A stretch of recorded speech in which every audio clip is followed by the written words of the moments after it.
And we're live. Hi, welcome to First Hey, Radio. I'm Reverend Rich, and you are. Reverend Paul. There he is. We are on show number 8. Do you believe the eighth show? Oh my God, the eighth show! Wow, And on the eighth amazing. day. On the eighth day. Well, Prayers Radio, we have conversations about prayer and what works, how it works, and how to apply it, and how to just basically use science of mind in the day-to-day application of your life, and maybe talk about a few ways to optimize that science of mind application. What do you think? I think it's a good start. We always talk about a couple of things beforehand. Today's show is, what did we talk about before? What do we want the show to be about? Because, this is conversations. About prayer as, let's say you're a marathon runner, you've never run before. Okay. And so now we're just showing you how to gear up for the run. Ooh. So you're saying, have that pocket prayer, as they call it, or that, what do you think? Yeah, exactly. To have that go-to, Yeah. that's an amazing go-to when we go to it. It meaning divine, spirit, God, first cause, whatever we want to label it. So when you actually apply this stuff, because this is prayers radio, we look at this in terms of prayer. If we want, we go to church and we can listen to somebody ramble on or talk about specific types of things, and that type of thing. No. What we do want to do on this show is we want to find out how it works, what it works, and how to apply it and how it's worked in our lives. But if you don't know the basics of it, no, let's do it. Recognize that God is all there is. Unify with that presence that is God. Declare your whole perfect and complete. Laundry list there. Give thanks and release it into the law of action, or amen if you want to do it, if you're other philosophies. Sometimes that works too. But God knows your heart. You know your heart because you are God. Individualized expression of God in terms of our philosophy, emanating things out into the universal all.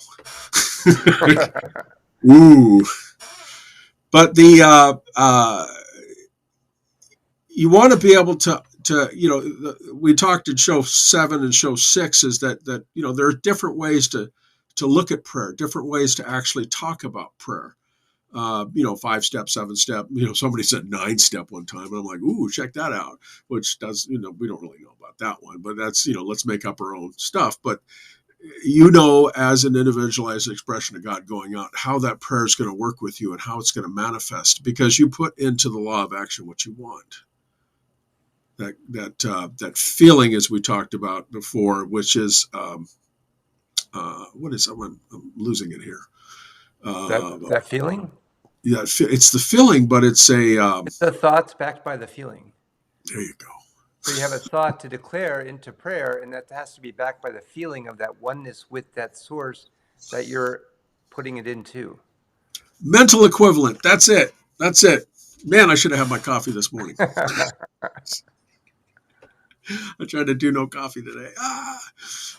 That's right. You have to put it in the mental equivalent, and that itself, because you know what you want, and then the universe knows what to give you, the exact amount that you can handle, because it won't give you any more than you believe you can Well, handle. actually, not so much the exact what you can handle, but how receptive and open you are to it.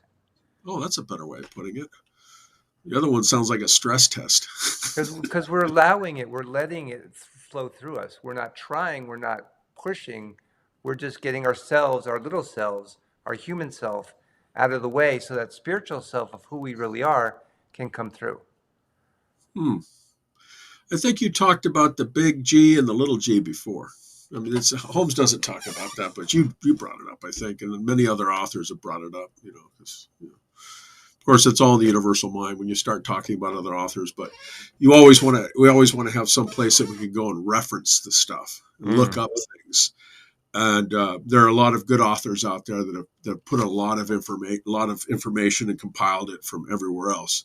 To go back to the original thought of that, who wrote the dictionary? Well, it's been compiled. So who wrote these books? They've been compiled. So the thoughts in the universe came together at one time to somebody or somewhere, and they put those thoughts together inside of a book. And that book became something that somebody can reference at. That's why you always try to go back to that author, because that author may have another good idea that they wrote down and Mm. put into book form. Not to, Or we may see something that we didn't see before because our consciousness is changing. We're becoming more open and receptive to even a greaterness in what we're reading. right, right. Holmes talks about the us being brought into this, this world and stuff with already preconceived things that we have inside of ourselves. That gosh, I need to look that back up because I just did a video on it. So look at my videos on Prayer Radio. YouTube 24 prayers 24/7. You'll see that video. But he talks about the we're a compilation of a bunch of things that come together in this universe to form a cohesive person that we are.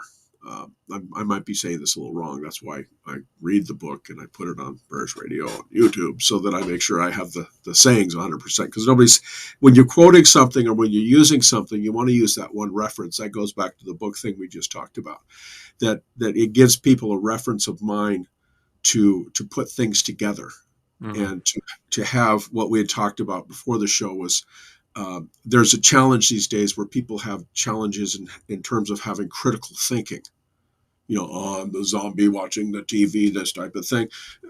Great. I watch different types of shows sometimes for content, but I don't need to regurgitate them. I want to either use that information that I got from that show or that book and make it my own that makes sense to me as an individual, Exactly. instead of somebody else's programming, if you will. Because that's great that they're doing their thing, but they may have agenda that may not agree with you, but you may have information that they're giving you that hey, I could use this little piece here. This is good. What do you think? Yeah, in our philosophy, we don't tell you what to think, we tell you how to think. What do you mean how to think? That we mentioned that on show 2, Mm. and we talked about the how to think. Well, in the military, they had you how to think. You're going to think this way, and you're going to do it, and it's necessary for that job as a police officer or as a employee of the government or something like that. You have to think a certain way because you have that certain type of corporate or military or type of structure that you have to be in. What do you mean how to think? Well, how to think in reference to being that thought in the divine. Okay. So I'm So like I grew up Catholic, okay. and I got a lot of good takeaways from that. But one of the things was the doctrine that they would have you believe, regardless if you believed it or not. They're telling you what to think. In Science of Mind, we're telling you how to think more clearly, how to think with a more positive attitude, how to think and make sure that what you're thinking is demonstrating in your life. That goes back to the critical thinking part, is where you actually take a piece of it and you critically look at it to see where it's going to work in your mind. Would you agree with that? Right. All the shoulds, the coulds, the woulds, the I'll try. How are you thinking that? How are you thinking I'm going to try to do something when you're not giving it 100%? Trying is always letting a little bit out. Like I'm going to try this, but I'm not sure it's going to work. In our philosophy, we are sure beyond belief that it's going to work when we hook up with that one divine essence of who we are. That makes sense. Remember we talked about principles earlier and stuff. Uh, we're talking about thought and how it works and how it applies to prayer. There are certain principles. I think we talked that that you put out a video yourself on your show. What's your Oh, plug for I your am spiritalive.com. and what's the YouTube video on that? The YouTube site. I am And Spirit YouTube, Alive. it's the same thing. YouTube under I am spiritalive.com. All right. The reason why I bring that up is he did a great one on the principles, and you can live by principles or you can live by dogma and creed, which is programming from somebody else, if you will. Is that so? That's something you should look at.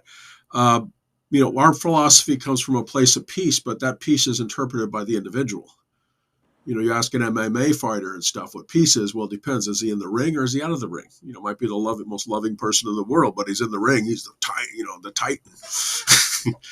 So we talked about that. But do you have the list of those principles? You said that you might Do you have Yeah, those just available? in the chat room, I just put the link to the YouTube video, and then Okay. I can go through the list for you. Yeah, We have, go through the list of the principles and stuff because we talked about that in show two, folks, that we brought up the principles, and I went, huh. And to be fair, they're scattered all over the books. These are things that he said, correct? no, these are things that he actually wrote down in 1927 in the Okay. Science of Mind magazine. So he kind Good. of brought them all together, and then over time, we've done it from the first person to the we. So I'll read a few of those. I believe in God, the living spirit almighty, one indestructible, absolute, and self-existent cause. The one manifests itself in and through all of creation, but not absorbed by its creation. The manifest universe is the body of God. It is a logical and necessary outcome of the infinite self-knowingness of God. Then he goes on to say, I believe in the incarnation of spirit in everyone, and that everyone are the incarnations of the one spirit. I believe in the eternity, the immortality, and the continuity of the individual soul forever and ever expanding. I believe that the kingdom of heaven is within myself, and I experience this kingdom to the degree that I become conscious of it. And that last one, that is the how to think, how to be Yeah. more conscious of that. What was that second one you said? The internality of self? Oh yeah, my dyslexia kicked in. So sorry for that. Um, it happens. I believe in the eternality, the immortality, and the continuity of the individual soul forever and ever expanding. That means that we, as us, as you, Rich, here, and as me, in our non physical form, we're still evolving. We're still growing. We're taking our consciousness of who we are with us. And that's one of our principles. And that's a very important principle. The reason why I bring that up is that just by you watching us, you're actually changing your mind of how you look at things. Just by you internalizing what you read, see, think, hear, you become part of that. You become, because that becomes part of your repertoire of information. Did I say that right? Mm-hmm. For our French audience, uh, that that that greater self, if you will, by actually absorbing specific types of information and then using your own critical thinking to see, how does this apply to me? Exactly. Because a lot of times uh, we get information and, the zombie box type of thing, and then we don't internalize it. Like it's like watching Gone with the Wind. You watch it when you're 10 and then you watch it when you're 50 or something. You see it in a different light. When you're 10, you're going, oh, look, horses. When you're 50, you're like, oh, okay, I can see the different things that are in there. And then you watch it when you're, a little bit older than that, and you probably go, oh, okay, this is predictive programming. They're trying to, make you into a victim or some type of stuff like that. It's all a matter of how you look at it. That mentality is based on what you've brought through your mind through the years and how you've internalized it. But in our philosophy and in yourself right now, you can change your mind. That's why I bring this up like this. Yeah, it's also called the race consciousness, meaning the race as a human race, what we believe as a whole. We start believing it just because. Just because, yeah, And yeah, if we're like conscious of our thoughts and feelings, then we can know a greater truth through that. right, right, and that is something that needs to be looked at by the individual. Is that greater thought and truth has to be within yourself. That you have to. It has to, at least in my understanding. I'm only speaking for me when I'm talking, and just like you're only speaking for you, your belief, what you're seeing at this time. We might change our minds tomorrow. If you Yeah, find a but better remember that greater self, you don't yeah. have to look for it. It's always there. It's in you. It's in each person. We just need to uncover that. As Ernest Holmes said, the prayer is not healing, but it's revealing who we are already. So I know I'm whole, perfect, and complete. I know you are. Me knowing that lends itself to you knowing that because we're in the one mind. Right, and that's that that in itself is something magical. Oh, by the way, hello to our friends over at Twitch. I'm just noticing that we're actually live with them right now too. Well, that's sort of cool. I think Rumble had another challenge again. YouTube, folks at YouTube are seem to be on the ball on this stuff, but might be something doing. And remember, too, what we're talking about always comes down to that divine choice. We're given this freedom to choose what we want, how we think, how we feel in every circumstance. Now, are we going to take that, or are we going to just be in the circumstance? Well, that's a matter of choice, isn't it? We There's the talked choice. about it. Yeah, we talked about it in show 5 and show 6 that you can change anything on a dime. I mean, you can change your thought in a minute. I think one of the authors I was reading is that we process about 60,000 thoughts a second, or that go through our minds that they've And most measured. of those thoughts are repetitive thoughts. Right, right. Food, food, food, food, food. What's to eat? What's to dinner? What's Squirrel, squirrel, squirrel. squirrels? Right. Yeah, I think that's hilarious. Uh, one of the things that we should probably look at when we're doing that or thinking about that is what do you want? I mean, we've always say, what do you want? What do you want? A lot of people don't know what they want. There's this thing called visioning. Uh, it's just a technique of actually looking at things. Holmes doesn't really talk Well, about it let's too. let's replace the word want with the word desire. Desire. Oh, I like Because what I that. But want is different than what I desire. continue on that thought. So I want a new car. I want this. I want a material possession. Do I want it? Yes. Do I desire it? Not really.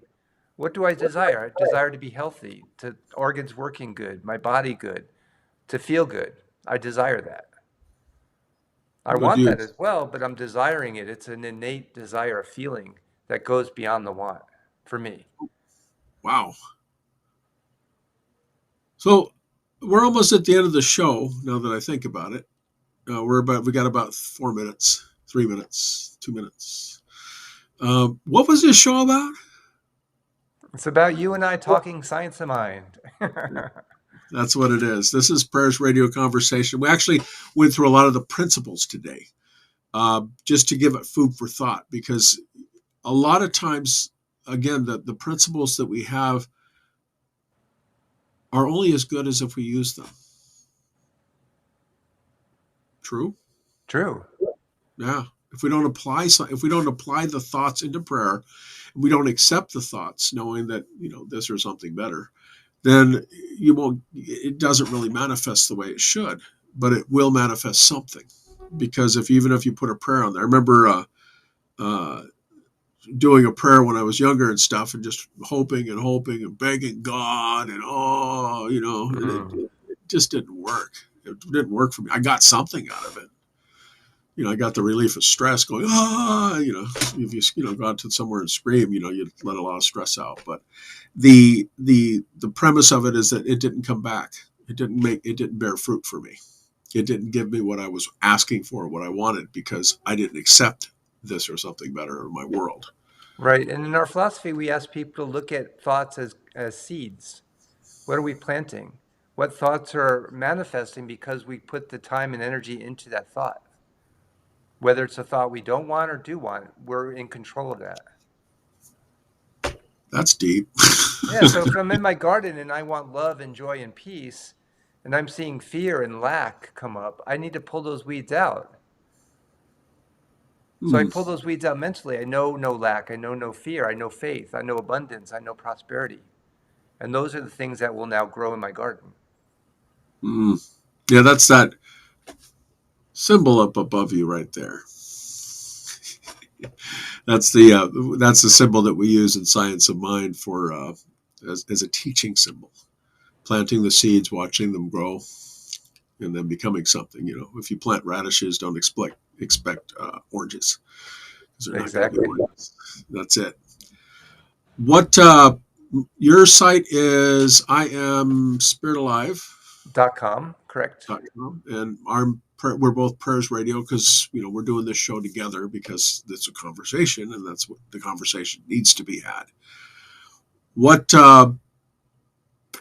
would you like to do the closing prayer, though? That would be great. Fabulous. Go ahead. But I ask you just to close your eyes, because for me, as I close my eyes, I'm aware that there's a power for me that's greater than anything else, and it's working through me. And that power is the divine spirit, first cause, God, whatever we label it, knowing that we are unified with that one power. And being unified with that one power, we have all the qualities of that one power flowing through in and as us right here and right now.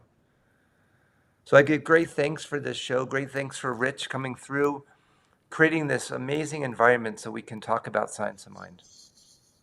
I'm grateful for each person listening to this within the sound of our voices, knowing that a little seed has been planted and is starting to root, and allowing that root to take place into that plant, into that flower, into that wonderful essence of who we are. So it's with great thanks for this, great appreciation for each person here, I simply let it go, let it be, and so it is. And so it is. We will see you next week. And we're going to we're actually going to have some guests, I think. You've got a couple of folks that we're talking to, and we will actually entertain some of your questions, like we did last time. Yeah, and feel free to email them to us as well. Yeah. So we are signing off, and we